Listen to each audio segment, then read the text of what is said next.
I wish. But as you can see, it's one of the benefits of our lovely building is that we can switch furniture around. Anyway, you're all very welcome back to the penultimate session of the conference. And in a way, this is a really important session. Not that any of the others weren't. They were all, in their own way, very valuable, I think, and very informative. But in a way, it's a chance for us as a community to think about our learning over the last few days and what's coming to the forefront. So we have a selection of 6 questions, and I'm going to go through the format in a moment. I just want to introduce you to our panel of experts, starting with Suzanne Connolly, who's Director of Children's Services in Barnardo's. None of these need much introduction, but anyway, I think you're all familiar with them. But Suzanne is a tremendous colleague and a veteran, I mean that in a positive way, of practice and policy, in all the positive way. Beside Suzanne, we have Liz Canavan, and Liz is Assistant Secretary General of the Department of Children and Youth Affairs. Again, someone who's very familiar to all of us. And equally important to all of us is my very close colleague, Professor Caroline McGregor, who's Professor of Social Work and close colleague in the UNESCO Child and Family Research Centre. So the way we're going to do this, we have 6 questions, and to ensure that we get through all the questions, so the questions are your questions. We edited them slightly just to make them more kind of sharp, so I hope you're okay with that. But there's 6 key questions that have come from you that we're going to put out to each of my colleagues here, and we have a 6-minute time limit on each question. So we have an adjudicator, which is Sheila. So Sheila's going to time each question, and when we hear the beep, unfortunately, that's the end of the question, in order to get through the 6 questions. If you think that's bad, in the UN when you speak, you get a number of minutes to speak, and they drown you out with music. So it's not as bad as I've experienced. Anyway, so without further ado, we're going to go to the first question. So Sheila, if you can start it. So the first question, is there a case for reassessing and reformulating how we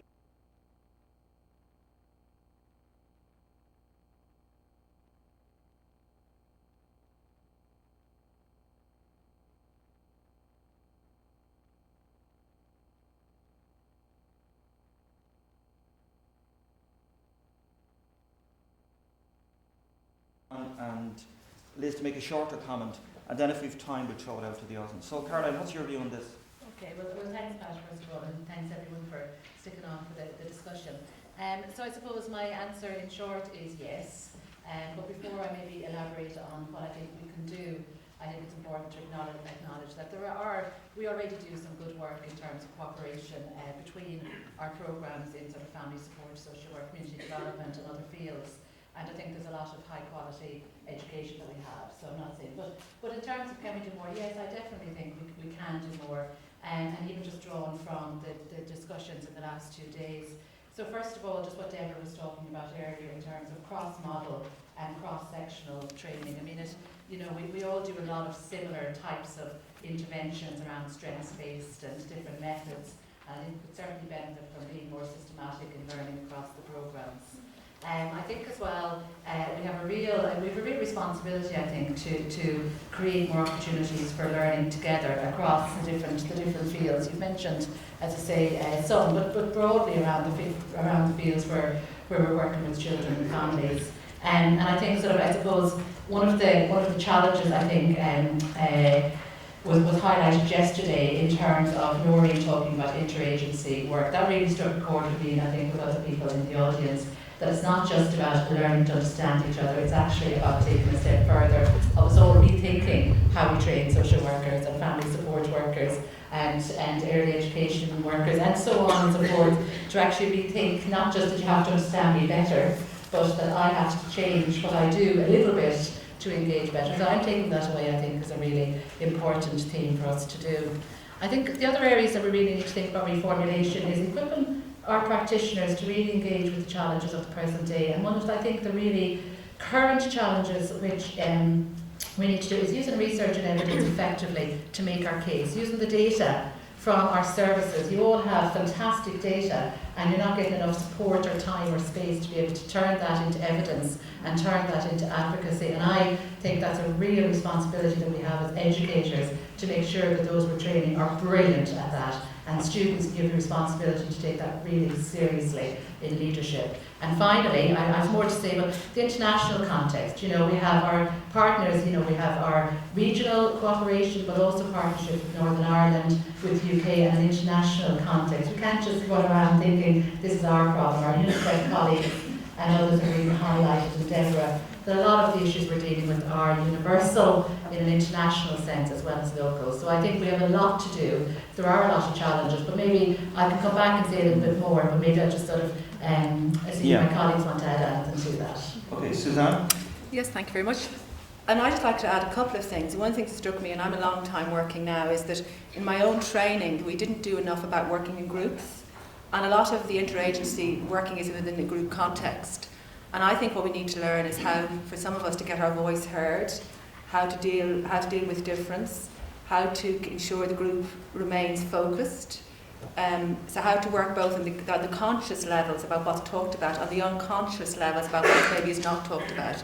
And that links a little bit to some of the stuff that John referred to in terms of, you know, power dynamics. I mean, you can be in a room and, you know, certain voices dominate and certain ways of thinking dominate. And it's very, very hard to challenge that. So I think that if we were enabled to develop more skills, I think that would really, really, really help.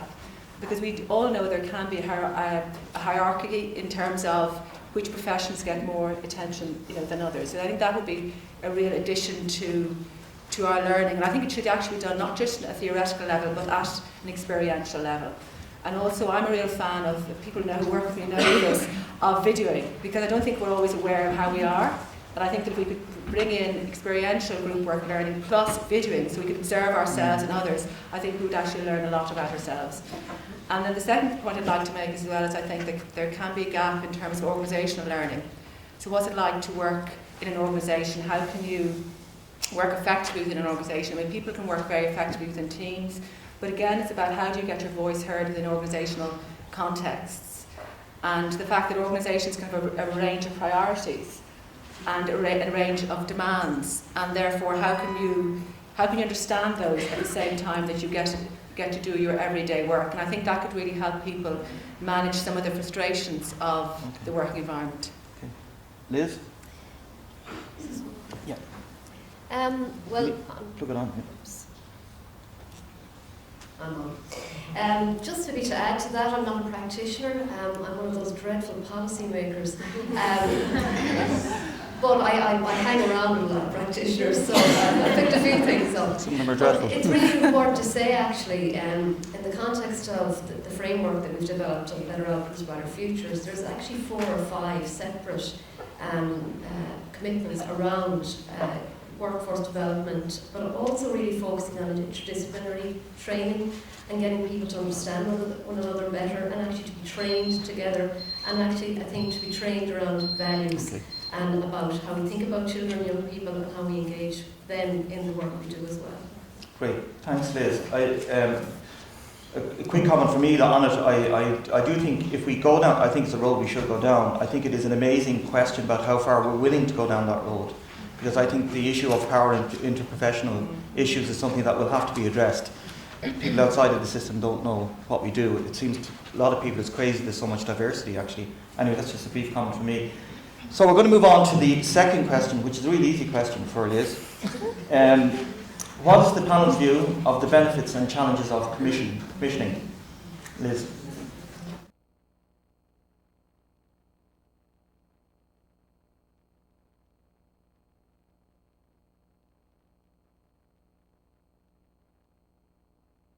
In regard to children. For me, I think the benefits of good commissioning is that we're more focused on the objectives of the services we're providing. We're more focused on the needs of the people we're trying to deliver the services to. We have a better sense of what it is we're actually trying to achieve, rather than rolling out services because this is the way we've always done it before. I think we have a much better opportunity to be reflective if we're doing good commissioning, because as part of that we should be looking at understanding, are we achieving the outcomes, getting the data to reinforce or help us to tweak or change the way we deliver services. And as a policy maker, there's lots of power around, but we don't have all of it either. So it's really important to have good understanding of what it is we're achieving for the money we're spending, if we're going to make good arguments to get the resource we want for children's services. So that's actually very important to us. So they're the benefits, they're the potential benefits, but I think there is a but, and there are certainly challenges. I don't know if we're ready. I don't know if we're ready to commission well. I don't think we have the data yet to support good commissioning. I'm not sure if we know what the measures would be, particularly for children and family services. I think it's hard to measure. I think there's a risk, and I know I heard it yesterday in this room, and I'm very attuned to it. It's seen that this is just a cost-cutting exercise. From our point of view, in our department, it certainly isn't.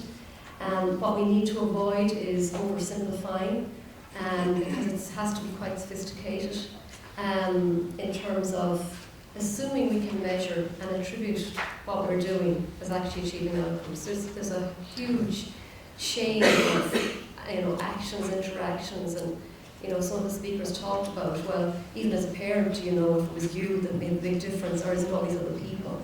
So we need to really be careful about it. We can't put all the risk out to providers. That doesn't make sense to me as a good policy maker, that we would put all the risk out there. It's just going to change too much.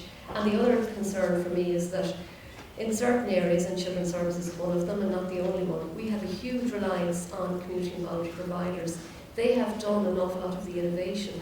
So how do we keep that alive in a commissioned context? So they're the things we have to, I think, be careful about. So I think we need to make haste slowly, but I do think it's worth doing. And there are hard conversations that we need to have, we should have, and we need to apply the same standards to the services that we provide directly ourselves as we do to those we're commissioning. Okay, I'm conscious that nobody from the audience has had a chance to talk. Does somebody want to do a quick response to what they heard from Liz? If not, I'll hand over.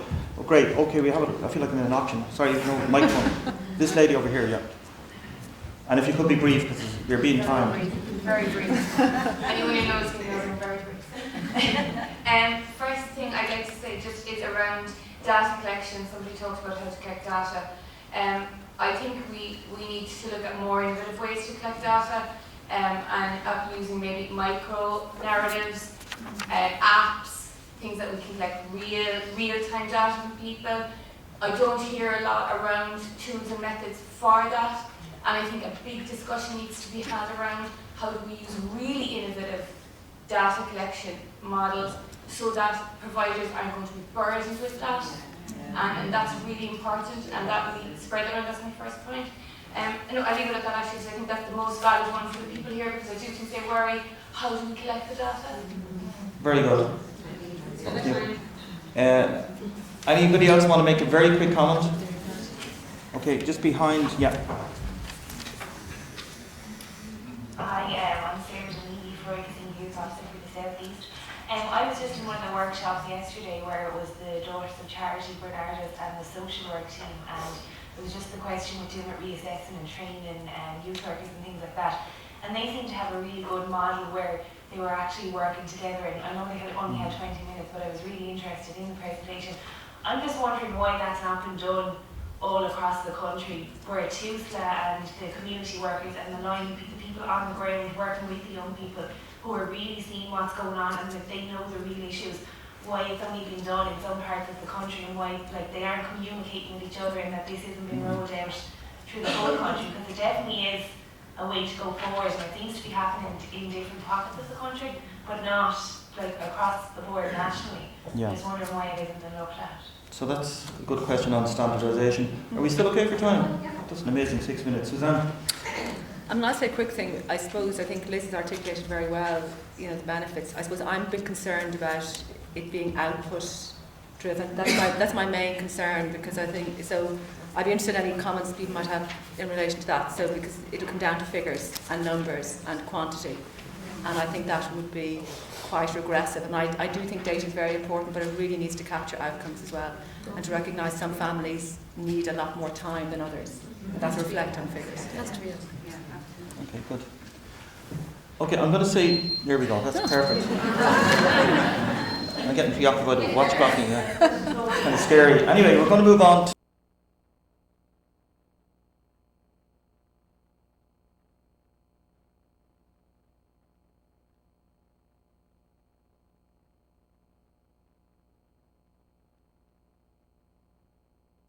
something that's near to the heart of Bernardo's. So, Suzanne?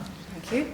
I think the first thing I'd like to say is that organisations in which staff work, they need to be committed to being needs-led and outcome-focused, and that means that we're clear about what needs our services are addressing and what outcomes we hope to achieve, and that we have an approach of planning our work, doing our work, and then reviewing it.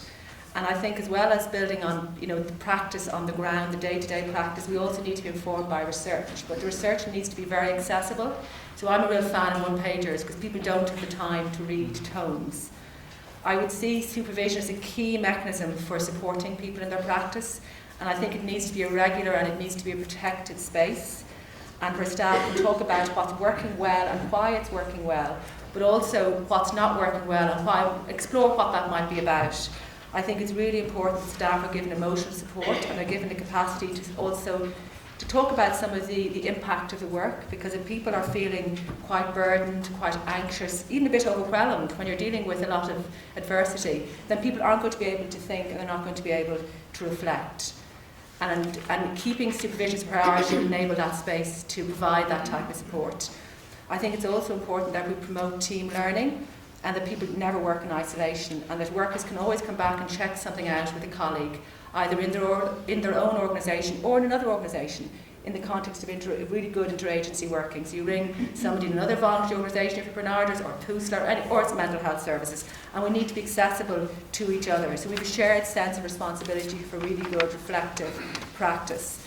And the last thing I would say is that organisations need to promote a learning culture, and those of us in management and leadership positions need to model that. So we're able to say, listen, I don't know, I'm learning, this is what I thought about, this is where I could have done something differently, and I could have maybe improved upon my own practice in a particular area, because that makes it then a safe space for staff to learn. And we also need to have a capacity for dealing with uncertainty, for saying that we don't know, and that the accountability is at all levels, and that we get away from a blaming approach that can happen sometimes in relation to auditing, monitoring, to that shared learning space. Caroline, do you want to make a comment on it? Yeah, sure, thanks. I suppose just to build on what Suzanne was saying, I think, we talk about reflective practice and it's really, really important, but I think we have to move from sort of just talk about in a general sense to also be very specific about what we're reflecting on and the boundaries around which we're reflecting. So, for example, I think it would be very helpful if we could even take questions from the questions that have been posed today, like in John's presentation on questions about power, sort of reflective tools. I think maybe we could do more to develop triggers to help to reflect on different elements, like reflecting on our power, or reflecting on resources, or reflecting on rather than just trying to grapple with it as a general sort of term. And then I would also just sort of support the point that the universities and the research centres and students and practitioners, we all have a responsibility, but probably the universities a lead, to make sure that we're getting knowledge out there in a way that's accessible. I think we've work to do that. Not everybody can sit and read 3 articles if that's not what your day-to-day job is.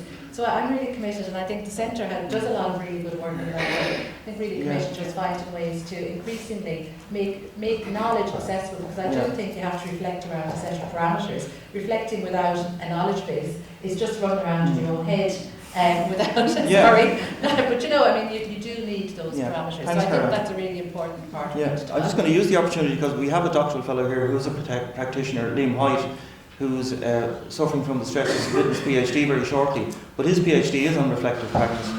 Liam, could you give us a brief comment on just what's come up for you in your study? Not your full thesis, we don't know if you want to say. Thanks for putting me on the spot.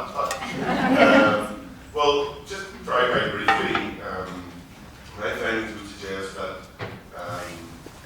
there's certainly a gap in training, and people need to be trained in how to reflect. Reflection in itself is no use, also unless it results in some sort of change. I think people need to be supported, and it isn't happening in supervision where it should be happening, and practitioners aren't engaging in reflective practice. That came through in the research that I've done with 20 practitioners. So there's a lot of gaps in terms of the training, and I would also make a comment as well that there's a policy document, the Agenda for Children's Services Policy Handbook, which was published in 2007, and it has 57 reflective questions.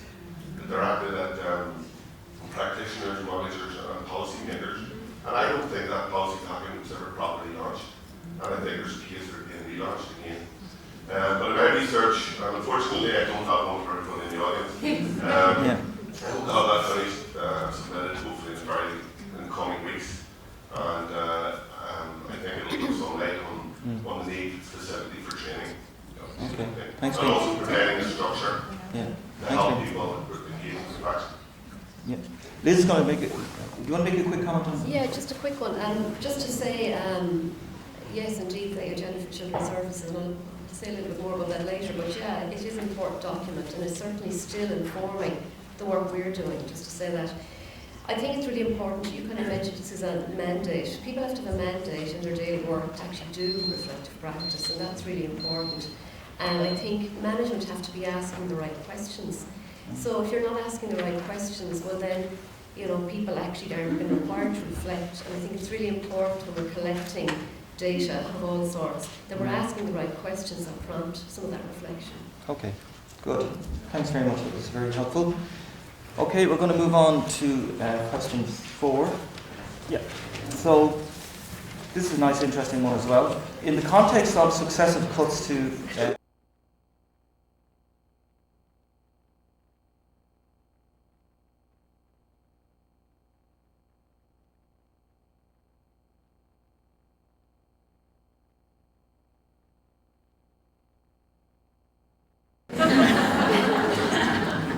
I'm doing all the easy ones.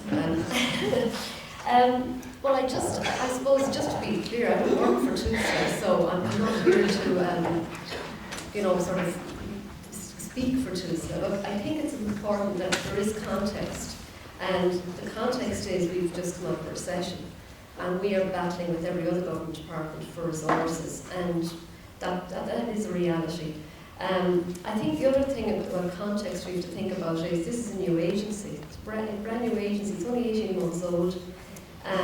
It's 3 organisations coming together. There's a lot to be done just in kind of trying to manage putting the systems together, but also the cultures together, the values, all of that. And it's coming. It's going to take a bit of time, but it's coming. The other thing I would say about leadership is, one of my colleagues is slagging me over this word, but it is kind of co-production. I mean, at a political level it's important, and they've set up TUSLA. I think that's a big message. And they set up government department responsibility for children. I think the agency itself, both the board and the executive, have a leadership role, and I think managers and practitioners. I think it's back to this question of power. There's lots of power floating around in lots of different places and in different ways. So I think we need to just kind of think about that. But just where can we see the vision? In the legislation for the agency, there's a very specific and different articulation of the functions, and it was done in a very careful way. And I can say that because I was involved in doing it myself. We really wanted to make sure we were saying this is a different kind of organisation. It is not a child protection organisation, and that is reflected in the functions.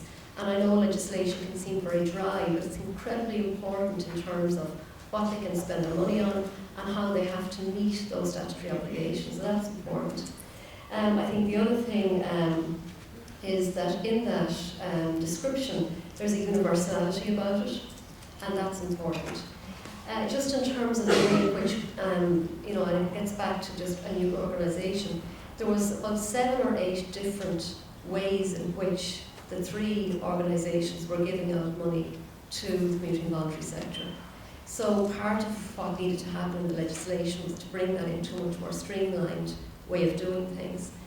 And of course that required them to look at all of, literally thousands of grant making that's done. And we know about all the big ones, but there's thousands literally of grants that have been given out under the Child Care Act, under the Health Act, under the Family Support Act. There's a whole, and even within those acts, there's lots of different ways in which they were doing it. So now what the effort is to streamline that, and I know that that's difficult in the short term. I do want to emphasise that there's better outcomes, better futures is setting the agenda, and this is getting back to the agenda for children's services, and that is very much emphasising family support, prevention, early intervention, and that all of those outcomes, they all began in the agenda for children's services. That's the platform we've been building it on, and that is very much focused on family support, and our new parenting and family support policy statement is also emphasising that very strongly. It's the first discrete piece of policy we've brought out since we've set up the new agency, and it's really emphasising that that is a really core part of their work. Okay. So, I'm going to throw it open to anybody who want to make a comment on what they heard from Liz, or a comment on the question, or a view. Anybody? Yeah, sorry.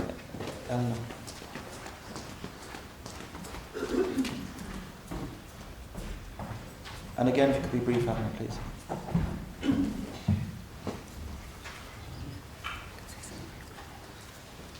Yeah, it's interesting looking at question 4 coming after the question about reflective practice.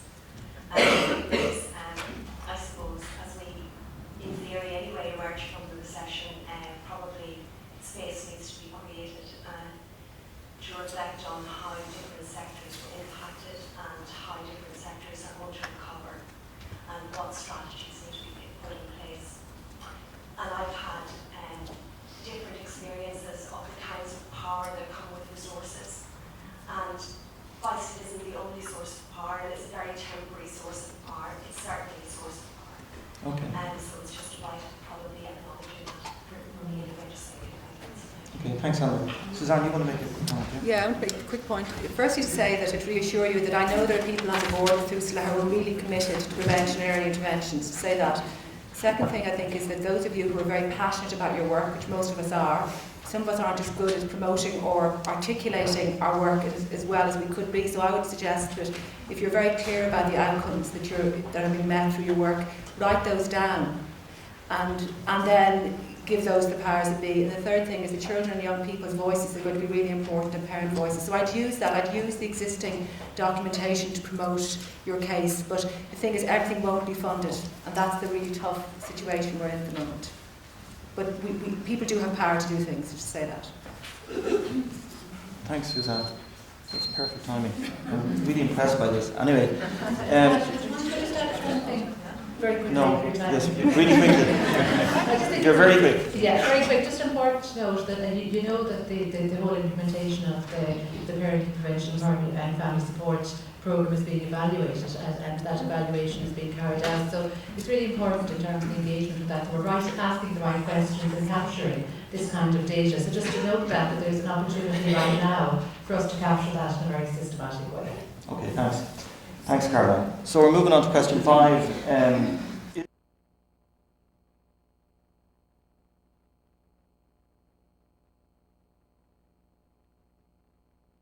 Okay, thanks, Pat. Well, now I think I've got the hardest questions. And to be honest, in some way our UNICEF colleagues have very much helped us with this question during the last 2 days. And I think their position on it is very well informed in terms of that maybe ideally it's not an either or, it's a matter of a mixture of both.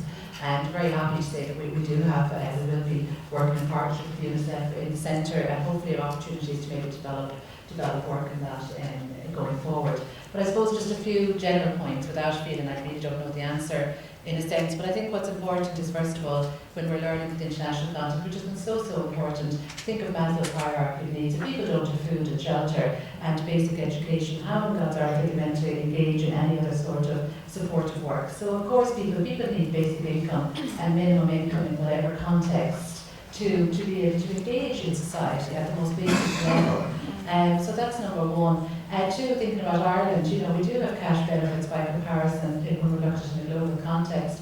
But when we look at the UNICEF figures and look at the impact of the recession and the increase in child poverty and the lack of sufficient attention to that, I think we have to be thinking about the impact. Think of all your families and think about the percentage who are seriously impacted by resource, by sheer lack of basic necessities for their children and for themselves. So, I think we do have to pay really strong attention to the material and practical help. I think we're sort of, we need to give emotional and therapeutic, but we do need to give material and practical help to families. And I meant to ask one of my family support colleagues, I don't know the answer to this, in terms of how much opportunity is there these days to actually be able to kind of in a more discretionary way help people materially through the resource centres and so on. I remember in the past you often would have a fund to be able to kind of have discretionary payments to help somebody to pay the 3 buses to go into the clinic or to and so on. And there's something about how we support people in a material way and what we expect from them. when they don't have that material support, you know. But my colleagues probably have something to add, but it's a mix, but I do think we all have a shared responsibility to address the socio-economic impact on families at the moment. Thanks, Caroline. Suzanne, do you have anything to comment on that? I don't actually. I think that it's all been said, pretty much. That's what I love. Anybody? Okay, great. We've somebody up here. If you were on mileage, you'd make a fortune. Somebody way up at the top there. And again, if you could be brief, please, it'd be great. Yeah.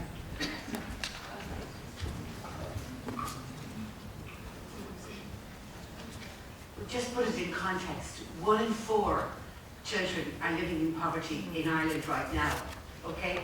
So the question, the answer to your question is, no, there is no fund anymore. It used to be there, it's not there anymore. There's money for nothing now.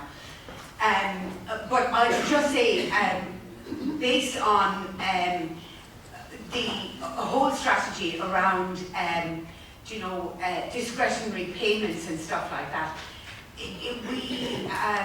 it's very important that families living in poverty keep their dignity, that they aren't, it is a right to be able to live, and access services and access whatever you need, food, education, etc.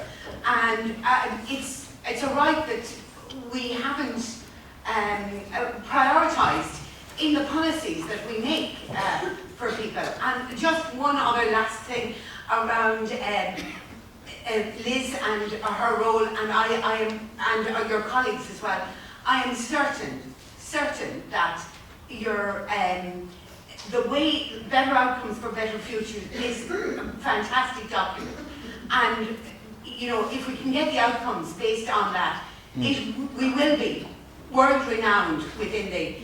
Unfortunately, you can write the policy, but it's the people who are implementing it that make the difference at the end of the day. And that's a real struggle for all of us right now. Okay, thank you very much. I think there is a key issue between outcomes and the issue of coping. And we've heard coping in different forms. And I think you cannot talk about outcomes without marrying that with coping, which is something that Noreen said yesterday. I think the issue of coping, people are struggling to get to next week. So we need to be real, and I have a sister in Church Street who runs a daycare centre. She's dealing now with 1,600 people a day getting dry food. It was 200 3 years ago, so it's very real. So I accept that. Great, we're on to our last question. This one is for Susanna. So how should we approach achieving a balance between evidence-based programmes and direct relationship-focused practice in designing and planning our services? Another easy question for Susanna. Okay, I'd like to begin by saying that evidence-based programmes, they obviously have a key role to play. They're a key contributor to delivering effectiveness outcomes for children and families, because they come with a clearly articulated theory of change, they have a strong theoretical framework, they're well evaluated, they've been shown to work. However, no programme can work without effective relationships with parents and children. That's just a given. And sometimes I think some of the evidence-based programmes have assumed that. And they've also assumed an enabling context, when in fact a lot of work needs to go into ensuring enabling context. And also to developing an effective relationship with parents and children to the extent that they're able to go to the evidence-based programme, particularly if their family is struggling with a lot of issues in their lives. So I think that's a very important point to make. The other thing I think is really important is that we should always listen to the feedback from parents and children in relation to what works for them. And that evidence-based programmes need to be open to evolving and changing all the time. And one of the things that I think is really important is, and it's something, a point that Deborah made, is that we need to know when programmes don't work as well and for who they don't work for. And sometimes programme developers pay most attention to saying when it works, and they don't say a lot about who doesn't work for. And I think, to me, in terms of authenticity and integrity, that's really, really important, and really important to contributor to debate. I think the other thing that I'd like to say is that, and it's been said several times for everybody, is that we work through relationships. We'll be effective through relationships. We'll be ineffective to the extent that our relationships aren't dealing with the things that we need to deal with, particularly the difficult things that need to be said. And I think in terms of what we're facing now, we're talking about implementation, we're talking about the really exciting rollout of MEHEL. That will work to the extent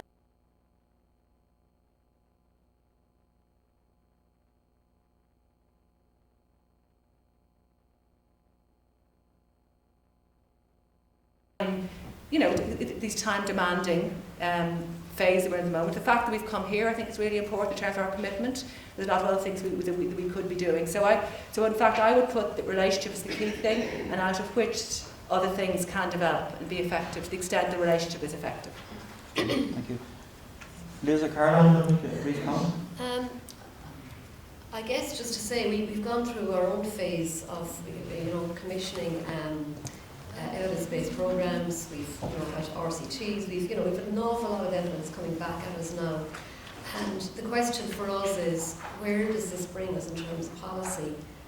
Can we afford to run a really expensive program that works really well in one really small place because people had loads of investment, loads of staff? We really have big decisions to make around some of the programs. We have done all of the right thing with, but it's really hard sometimes to figure out how you mainstream those. And one of the things we did do, I think rightly, is we looked not just whether something worked or not. We actually said, why did it work? What was the process? What was the environment?